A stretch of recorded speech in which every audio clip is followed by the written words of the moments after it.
औज़ुबिल्लाहिमिनश्शैतानिर्रजीम बिस्मिल्लाहिर्रहमानिर्रहीम। अल्लाह के नाम से शुरू करता हूँ जो बड़ा मेहरबान निहायत रहम करने वाला है।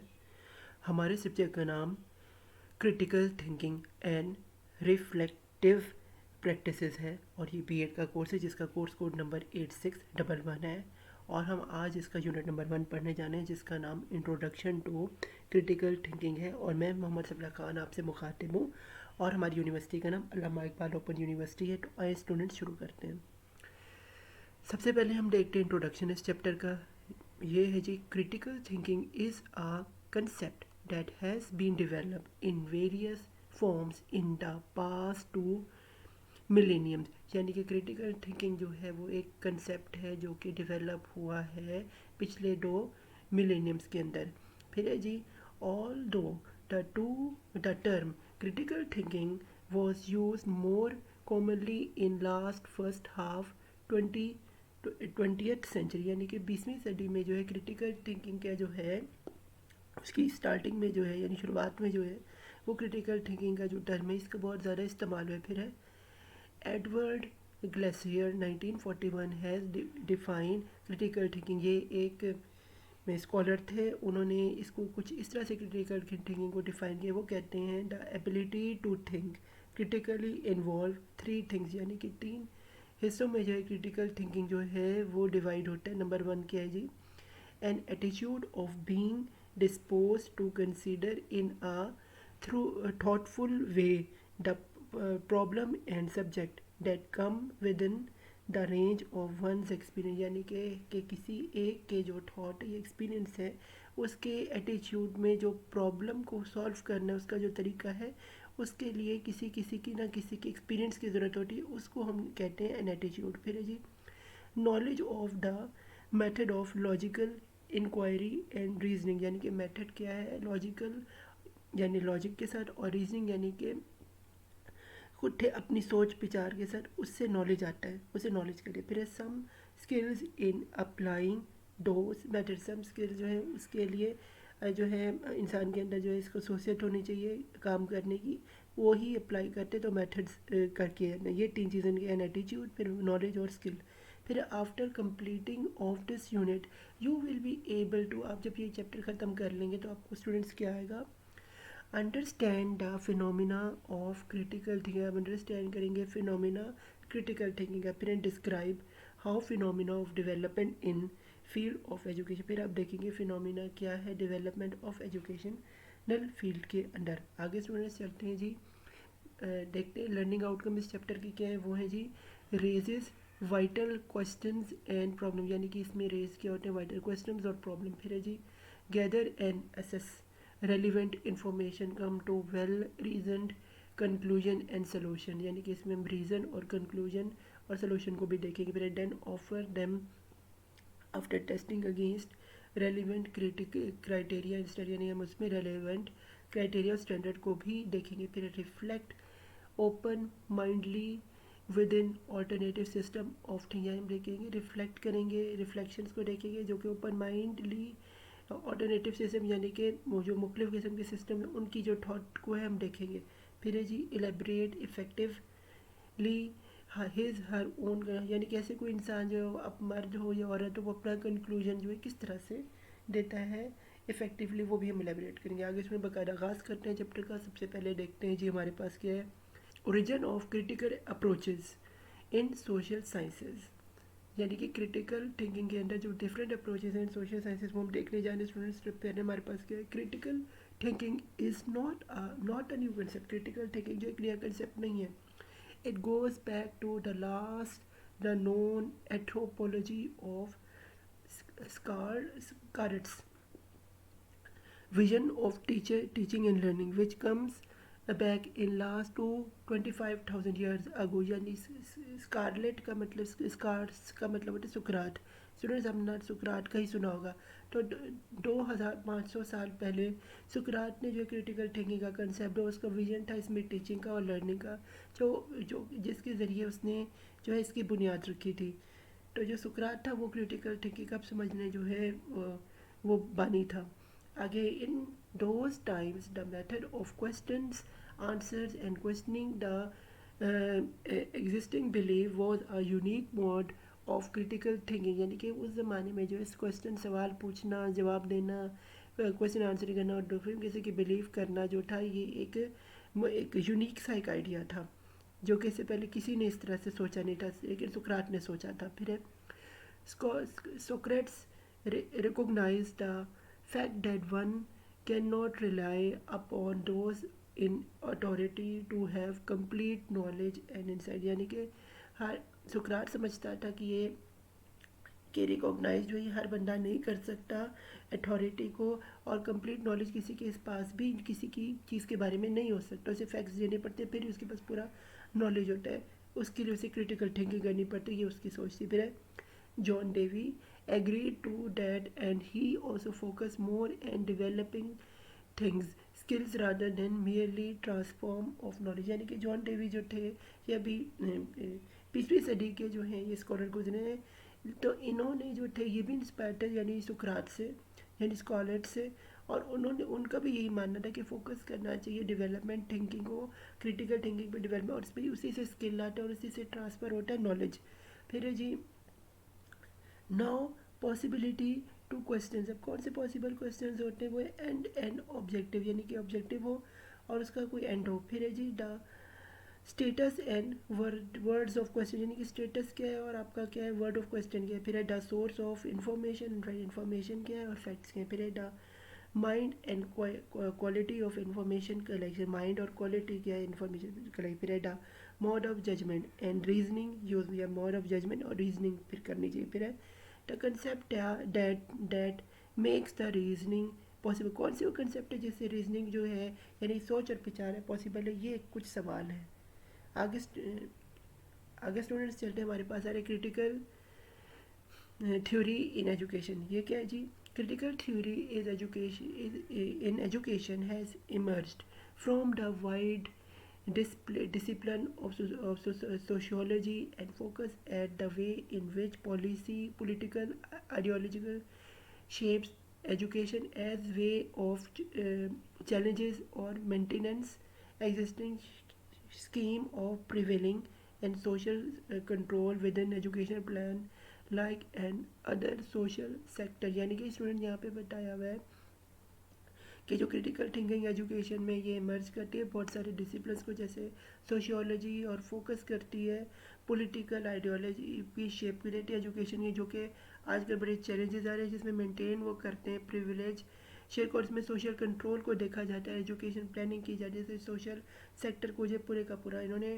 जो इस पर फोकस किया है उसको बेहतर करने के लिए, इसलिए क्रिटिकल थिंकिंग की जाती है एजुकेशन के अंदर। आगे के it cross-examine the social, culture, political and economical context of compulsory education to demonstrate how education is serving the dominant culture interest in any society by developing generations who memorize are usable to questions or challenges to state quo and merely accept the dedication they are given by an authority, यानी के students इसमें देखा ये जाता है cross examine करके कि society हो, कल्चर हो, या पॉलिटिक्स और या इकोनॉमिक हो, आपकी कैसे मिलके जो एजुकेशन को बेहतर बनाते हैं और सर्व कैसे करते हैं कल्चर को उनके इंटरेस्ट के मुताबिक सोसाइटी को डेवलप, उनकी जनरेशन को, आने वाली जनरेशन को बेहतर करने के लिए, जिसमें अंदर जो है क्वेश्चन और आंसरिंग के ज़रिए जिससे चैलेंजेस पड़ते हैं आम लोगों के लिए, लेकिन उनको चैलेंजेस से अथॉरिटी को जवाबदेह होना होता है, उसके लिए क्रिटिकल थिंकिंग की जाती है और एक्सेप्ट करना पड़ता है जो पावर में लोगों ने, ताकि जो है जो आवाम है उनकी जो मसले मसाइल हैं उनको ख़त्म किया जाए। आगे स्टूडेंट है जी critical theory in education does throws critical eye upon the history, the development and practice of education and educational contextualization, यानी कि क्रिटिकल थिंकिंग में एजुकेशन के अंदर जो है वो ज़्यादा जोर दिया गया उसकी history, development and practice education को बेहतर करने के लिए। It holds the education in the modern world is shape by the ideology and power structure, यानी इसमें आइडियोलॉजी और पावर स्ट्रक्चर को जो है काफ़ी जो है फोकस किया गया है। that they were developed from all the previous and current schools of thinking, जिसमें previous schools और करंट थिंकिंग की बात होती है। फिर है सोशलिज्म, कैपिटलिज्म एंड एक्सेट्रा, जिसमें सोशलिज्म है, कैपिटलिज्म और एक्सेट्रा है। The critical theorists hold that the education in its current form serves to reproduce these conditions in ways which benefit the already powerful। इसमें क्या है जी, क्रिटिकल थिंकिंग में that की एजुकेशन है जो करंटली जो सर्व करते हैं, रिप्रोड्यूस करते हैं जो कंडीशन चाहिए होती हैं जो बेनिफिट दें, यानी फ़ायदा पहुंचाएं जो लोग ताकत के अंदर हैं ऑलरेडी। फिर है जी स्टूडेंट्स, हम चलते हैं जी अगले टॉपिक पे। इसका नाम है essential aspects of critical thinking. क्या एसेंशियल एस्पेक्ट्स है क्रिटिकल थिंकिंग की, वो स्टूडेंट्स देखते हैं। क्या है जी, here instead of looking more into curriculum planning, first of all the question is what are the essential aspects of critical thinking that we need to develop among teachers as well as learners। यानी कि teachers और learner के लिए कौन सी critical thinking में कौन सी चीज़ को develop करना, उसके लिए क्या कि करिकुलम की प्लानिंग करें, ये एक पहला सवाल होता है जिससे जो है स्टूडेंट्स जो है और जो ऐसा यानी कि पूरा का सिस्टम जो मुस्तफ़ीद हो। ये अपने अंदर एक बहुत बड़ा एक क्वेश्चन है, यानी अपना एक सवाल या निशान है। फिर although the list of these aspects can not be exhaustive or all inclusive, yet the most prominent features may include but not limited to the following। यानी कि इसके अंदर कुछ चीज़ें जो लिमिटेड है बल्कि एग्जीक्यूटिव जो कि प्रोमिनेंट है, जो कि एज फॉलोज हैं। देखते हैं स्टूडेंट पहले ए पे क्या, in order to help their students to develop critical thinking skills and skills to take critical action, teachers need to, यानी कि टीचर को जब टीचर सोचता है कि स्टूडेंट को डेवलप करने की क्रिटिकल थिंकिंग उससे करवानी है, तो उसके टीचर कैसे उन पे फोकस करता है, उसमें क्या करता है, इंकरेज करता है। HR encourage students to look at the big picture by engaging them in critical thinking process that has relevant beyond the classroom। यानी कि वो टीचर देखता है कि स्टूडेंट से को बड़ी सतह पे स्टूडेंट सोचे और वो क्रिटिकली प्रोसेस करे और रेलिवेंट तरह से वो क्लास के अंदर जो है वो जो उससे बताया जाए उसके ऊपर जो है वो थिंक एज ए प्रोसीजर को देखते हुए। फिर for students learning to think critically and to take critical actions will include critical thinking में जो actions include करते हैं उसमें क्या है, नंबर 1 पे learning to take responsibility for analyzing and evaluating, यानी कि लर्निंग कैसे करनी, इवेल्यूएट कैसे करने और उसे एनालाइज कैसे करना, इन्फॉर्मेशन को रिस्पॉन्सिबिलिटी लेते हुए, ये एक अहम चीज़ होती है। फिर hence as our outcome learning will, हमारी आउटकम हमें क्या मिले, बिकम्स ब्रॉड एंड एडवर्स, ठीक, यानी इससे क्या होता है स्टूडेंट की जो थिंकिंग है और की जो स्लाइड है वो बेहतर होती है। आगे स्टूडेंट्स चलते हैं, हमारे पास है thinkers and as a critical thinkers. Thinkers के क्रिटिकल थिंकर्स के one of the major goal of education is to enable the learners to understand ideas that are important, use and powerful, यानी कि use और powerful के अंदर जो understanding है goals of education है उनको कैसे अंडरस्टैंड किया जाता है और यूजफुल बनाया जाता है, उसकी अहमियत के वो स्टूडेंट देखें। There these three goals work as a drive for education to promote critical thinking which is based on critical aspect, जिसमें क्रिटिकल के गोल्स होते हैं इसके एजुकेशन है प्रमोट करने क्रिटिकल विच, फिर बेसिक क्रिटिकल एजम्पशन, कौन से क्रिटिकल एजम्पशंस हैं जिनको मद्देनज़र रखा जाता है, वो पहले हमारे पास है नंबर 1 पे brains are psychological which minds are developed, यानी कि दिमाग जो है उनको साइकोलॉजिकली डेवलप किया जाता है। फिर नंबर 2 पे curriculum is mind growing instrument, यानी करिकुलम जो है वो माइंड को दिमाग को जहनी नशो नुमा के लिए एक बहुत ज़बरदस्त एक इंस्ट्रूमेंट है, यानी कि एक तरीका है।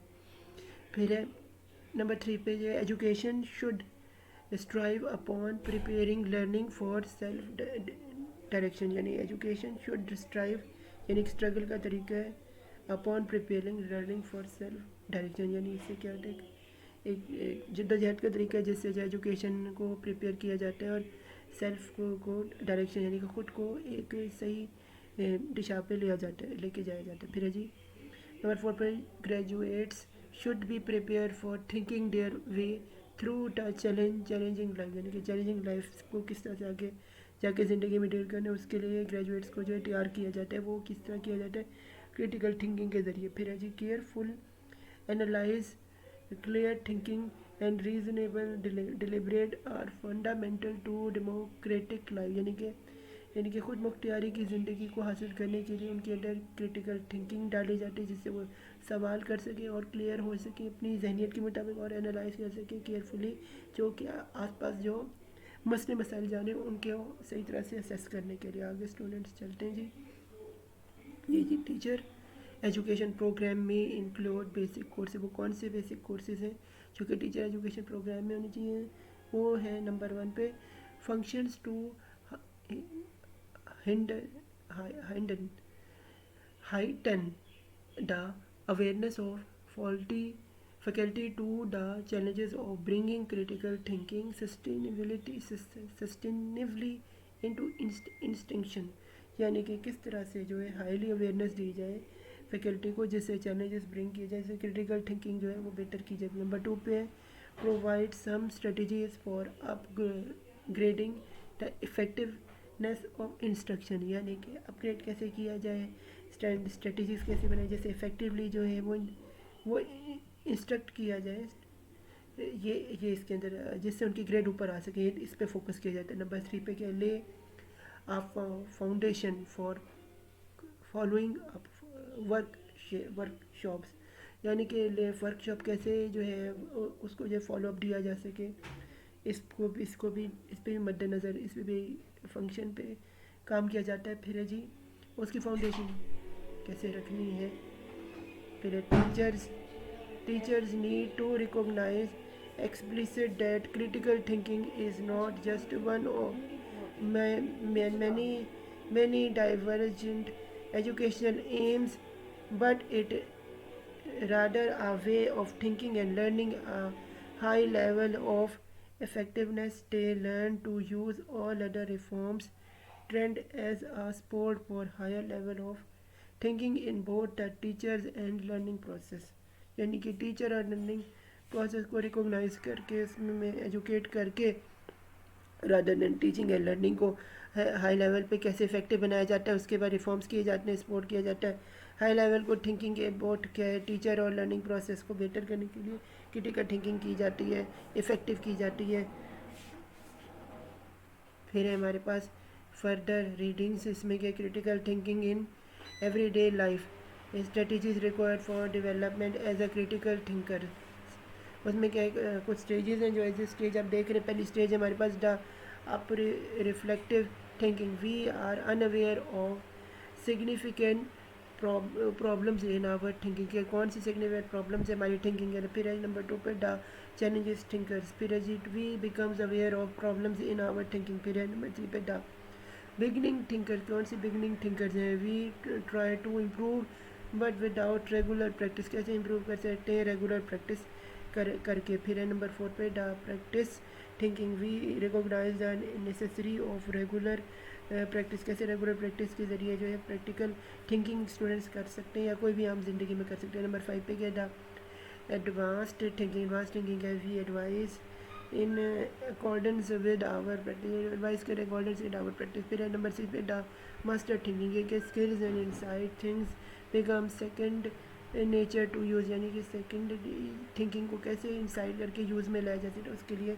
क्रिटिकल थिंकिंग जो है इसके स्टूडेंट जो है 6 स्टेप्स थे क्रिटिकल थिंकिंग के एवरीडे लाइफ के, तो ये आप अपनी ज़िंदगी में इस्तेमाल कर सकते हो और इसके ज़रिए आप आपके घर वाले या कोई भी जो है इससे जो है मुस्तफ़ीद हो सकते हैं। तो फ़ी अमानिल्लाह, ये हमारा चैप्टर नंबर 1 अख्ताम पज़ीर था, BEd का कोर्स नंबर 8611 था।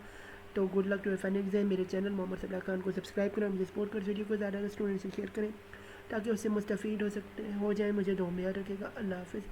अल्लाह हम सबका हामी नासिर हो। Good luck to your, take care.